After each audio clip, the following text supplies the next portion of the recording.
তিন শ্রেণীর ব্যক্তির বিরুদ্ধে আল্লাহ বলেন আমি নিজেই কিয়ামতের দিন মামলা দায়ের করব। I will be against them in the day of judgment. Three categories of people I will be against them in the day of judgment.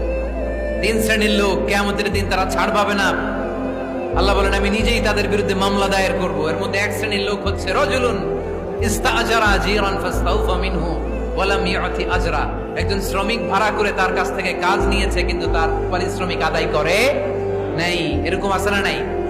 দাপট দেখায় ইউনিভার্সিটির ক্যান্টিন গুলোতে, ইউনিভার্সিটির ক্যান্টিনে যে খায় মাগার বিল দেয় না, এরকম টাকায় দাসরা নাই। চায়ের দোকানে চা খায় আগে পরে দিমু বিল দেয় না, আছে না নাই? দোকানে যে পণ্য কিনে বিল দেয় না, পরে দিমু, আছে না নাই? কিয়ামতের দিন আল্লাহ তোরে মাস্তানি ছুটাবে, চিল্লা এখন ঠিক কিনা? আনা খাসমুহুম, আমি নিজেই তাদের বিরুদ্ধে মামলা দায়ের করব। কথাটা কার? এজন্য বিশ্বনবী বললেন খবরদার, মেহনতি মানুষ, খেটে খাওয়া মানুষ, এদের দোয়া কবুল হয়ে যায়।